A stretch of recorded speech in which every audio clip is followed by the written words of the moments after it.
అందుకే ప్రభు అన్నాడు, చివరికి ఇదంతా కూడా అగ్ని చేత పరీక్షించబడుతుందట.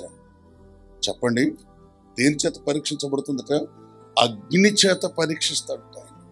అప్పుడు తెలుస్తుందట ఎవడు ఒరిజినల్, ఎవడు డూప్లికేట్ అని, ఎవరి విశ్వాసం ఘనమైంది, ఎవరి విశ్వాసం బలహీనమైందని.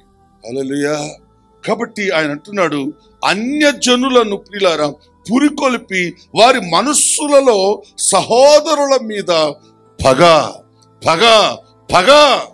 నేటి క్రైస్తవుడికి కానీ, దేవుని సేవకులకు కానీ, నేటి క్రైస్తవ సమాజానికి కానీ ప్రియులారా ఎవరికైనా ఈ సోయిందా? నీకు విరోధంగా, నీకు వ్యతిరేకంగా శత్రువు బలపడుతున్నాడు, అతన్ని ఎదుర్కోవటానికి నువ్వేం చెయ్యాలి అన్న సోయి సేవకుడికి లేదు. వాడుకుంటే తన సంఘాన్ని సిద్ధపరుస్తాడు. సిద్ధపడకపోవటం అది మన పరిధిలో లేదు, అది వాళ్ళ ఇష్టం. బైబిల్ చెప్తుంది, ఎవడి నాశనానికి వాడే బాధ్యుడు. నీ భవిష్యత్తు, నీ ఆధ్యాత్మిక జీవితం, నీ యొక్క ప్రార్థనా జీవితం, నీ పరిశుద్ధ జీవితం ఎలా ఉంటుంది ఏంటి అనేది నువ్వు తీసుకునే డిసిషన్ బట్టి, నువ్వు తీసుకునే నిర్ణయాన్ని బట్టి. కాబట్టి ప్రియమైనటువంటి దేవుని బిడ్డలారా, వారి మనస్సులలో సహోదరుల మీద పగ పుట్టించిరి. ఇంత బిజీలో కూడా ఆ రాత్రి జరిగినటువంటి సంఘటన గురించి సమయం దొరికిన ప్రతి టైం నేను ఆలోచిస్తానే ఉన్నాను. సమయం దొరికిన ప్రతి సమయం కూడా ఐ థింక్ అబౌట్ దట్. ఆ టైంలో ప్రియులారా అతని ఆవేశం, అతని కోపం, ప్రియులారా నేను ఇప్పుడు అనుకుంటున్నాను, ఈ పిచ్చోళ్ళ అనవసరం ఎవడో ఎక్కి మా మీద కోపంతో బీపీ పెంచుకొని యాడ టప్పును లేచిపోతారు అనిపిస్తుంది నాకు. అంటే వాళ్ళ ఐడియాలజీ ఏంటి అంటే కేవలం మనల్ని వ్యతిరేకించటం, కేవలం మనల్ని అవమానపరచటం, కేవలం మనల్ని నిందించటం. దాని కొరకే అప్పటికప్పుడే చుచ్చుబుడ్డులాగా అసలు రోజులు మంచిగా లేవు. ప్రియుల మన మీద కోపంతో బీపీలు పెంచుకొని వాడు టప్పు అంటే చూడు మన కథ ఎట్టుంటుంది. అక్కడ ఏం చెప్తారో తెలుసా? మీ వల్లనే చచ్చాడని ఈ లోకం మన మీద నేరారోపణ చేస్తుంది. హల్లెలూయా. కాబట్టి ప్రియమైనటువంటి దేవుని బిడ్డలారా, మనం దేవుని పరిచర్యలో కొంతే మనం నేర్చుకున్నాం. ఇంకా మనం నేర్చుకోవాల్సిన సంగతులు చాలా ఉన్నాయి. అయితే మనం అలాగ ఇంకా నేర్చుకోవాలి అంటే మనలో ఒక స్థిరమైన విశ్వాసం ఉండాలి. దేవుని రాజ్యాన్ని కట్టే పనిలో మనం స్థిరులమై ఉండాలి. నువ్వు నాతో పాటు దేవుని స్వార్థకు వస్తున్నావు అంటే, ఏ పని లేకపోతే వచ్చావా, లేకపోతే ఎంత పనున్నా పక్కన పెట్టి నేను నా సేవకుడితో దేవుని రాజ్యాన్ని కట్టడానికి వెళ్ళానని వస్తున్నావు అనేది చాలా ప్రాముఖ్యమైన సంగతి. నేను 16 సంవత్సరాలుగా ఈ పని ప్రారంభించాను. నేను 17లో నడుస్తున్నాను. ఈ పనిలో ఎంతమంది ఇన్ బిగినింగ్స్ నాతో ఈ ప్రయాణంలో ప్రారంభమయ్యారో నేను చూశాను. ప్రతిదీ నేను ఏది మర్చిపోవట్లేదు. చివరికి ఎంతమంది మిగిలారో చూస్తున్నాను.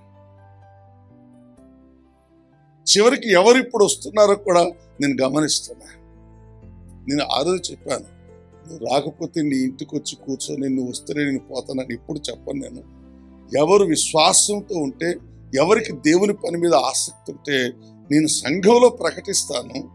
ఎవరు ఆసక్తి ఉంటే మనం ఒక అడ్డా పెట్టుకున్నాం, అక్కడికి వస్తే వాళ్ళతో కలిసి ఈ పని చేస్తాం. కానీ నువ్వు రాకపోతే నా బండి స్టార్ట్ కాదు అనే దిక్కుమాలిన మాటలు నేను మాట్లాడాను.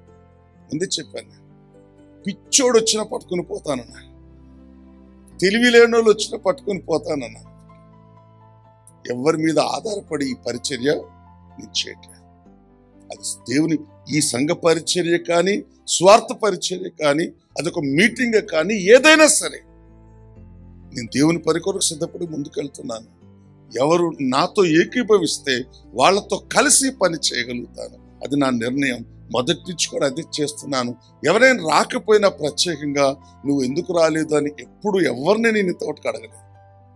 ఎందుకంటే నాతో రావాలంటే దమ్ము ఉండాలి, ధైర్యం ఉండాలి, తెగింపు ఉండాలి, పరిశుద్ధాత్మ అభిషేకం ఉండాలి, ఆత్మ నడిపింపు ఉండాలి, త్యాగం ఉండాలి, దేవుని పనిలో నేను కూడా ఒక పాత్రనై ఉండాలి అనేటువంటి ఒక విశ్వాసం ఉండాలి. స్వార్థపరులు, పిరికివాళ్ళు, భయపడేవాళ్ళు ప్రియులారా ఎప్పుడు దేవుని రాజ్యాన్ని కట్టడానికి వాళ్ళు పనికిరారు. అది వాళ్ళ ఇష్టం. దేవుడు ఒక అవకాశాన్ని మనకిచ్చాడు. దేవుడు మనకు ఒక అద్భుతమైన అవకాశాన్ని ఇచ్చాడు. ప్రియులారా అద్భుతమైన పనినిచ్చాడు. ఈ ప్రాంతంలో ఏ ప్రాంతంలో కూడా ప్రియులారా యేసయ్య జేబే మినిస్ట్రీ ద్వారా జరుగుతున్న ఈ పని ఈ రోజు అందరికీ ఒక మార్గదర్శకంగా ఉంది, మాదిరిగా ఉంది. ప్రతికూల పరిస్థితుల్లో కూడా దేవుని పని చేయొచ్చని అనేక మార్లు నిరూపించాం. ఈ మంచి పని జరుగుతున్న సంఘంలో ఉన్న నీవు తప్పించుకుంటున్నావా? నీ సేవకుడితో సంఘంతో ఉంటున్నావా? ఇప్పుడు నువ్వు తీర్పులోనికి వస్తావు. దేవుడితో నువ్వు వస్తావా రావా? మాకు అవసరమా? మాకు కావలసింది సమర్పణ కలిగిన వాడు, స్వార్థల అవమానం కలిగిన, కష్టం కలిగిన, నష్టం కలిగిన అనుభవించేవాడు కావాలి, భరించేవాడు కావాలి. ఇదొక ఓపెన్ ప్రకటన. ఇది ప్రియులారా, ఇదొక ఓపెన్ ప్రకటన. ఈ రోజుల్లో ఏం జరుగుతుందో నాకు తెలియదా? ఈ సన్యాసి సేవ నేను చేయలేనా? ఈరోజు బయట చేసేటువంటి సన్యాసి పరిచర్య నేను చేయలేనా? ఎందుకు ఈరోజు ప్రియులారా దేవుని పనిని ఇలాగే ఎన్నుకున్నామంటే ఇది దేవుని సత్యం, ఇది దేవుని యొక్క పని విధానం. ఇది